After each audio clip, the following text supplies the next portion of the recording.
I would say that Arthur C. Clarke predicted orbiting communication satellites much more accurately than I ever predicted the World Wide Web.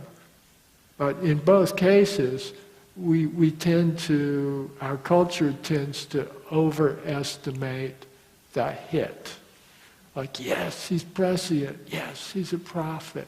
No, they're all the misses. There's one hit, and then there are all the misses that the same writer made. And I've never had the heart to go through Arthur C. Clarke and find all the stuff that he got wrong, but he was human, and he could only get a lot of it wrong. And unfortunately, or maybe fortunately, I don't know, for my having been able to make a living, people who write about imaginary futures, if they get a few hits, are marketed as though they were seers or shaman, and we're not. As my colleague Bruce Sterling used to like to say, rather smugly, we're charlatans. We've joined the circus, and you're throwing money at us because our shills, the publishers, and their publicists present us as people who can predict the future. And yet we're not. And should you ever meet a science fiction writer or a futurist who tells you that he or she can predict the future, run. Because you've got a live one and you don't want to go there. Do you remember anything you predicted that didn't happen? Well, every time I don't often reread my own work. I could not, for instance, to save my life, write a précis of the plot of Count Zero. I remember a few scenes. I'm pretty good with Neuromancer because I've had to revisit it very frequently whenever anyone attempts to make one of those abortive attempts at realizing it as a feature film. And so from going back to Neuromancer, I did, there's a scene in Neuromancer where Case is really, it's very far in the book, and the crunch has really come, and he needs to communicate really quick, so he says, "Somebody get me a modem." And I can tell you now, this is humiliating.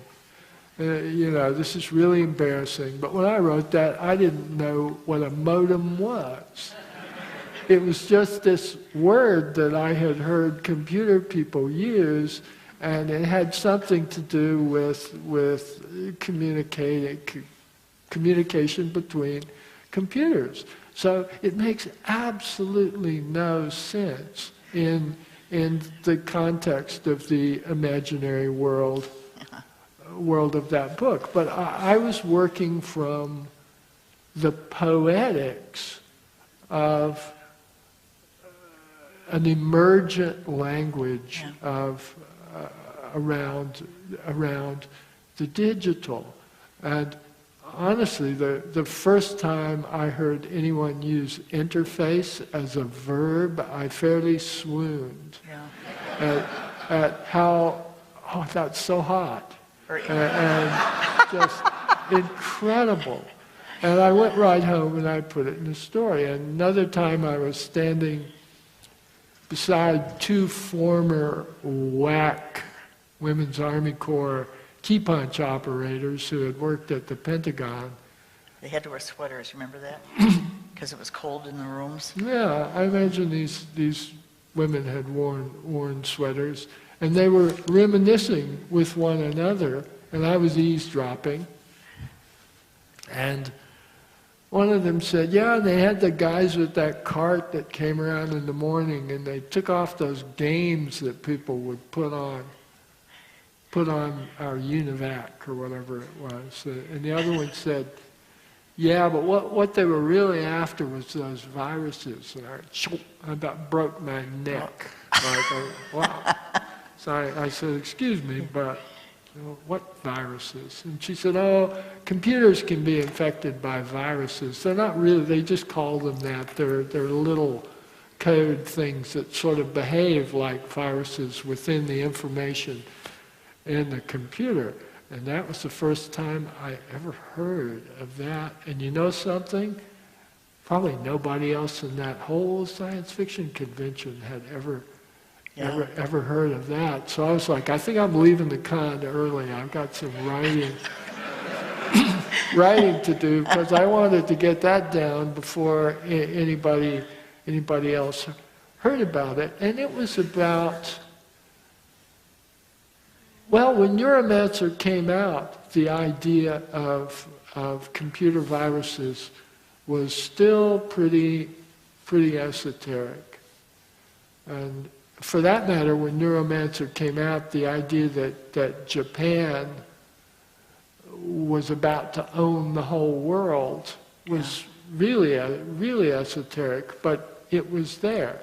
And that's another way that I didn't get it right. But I don't really care. I treasure archaic science fiction for those very flaws.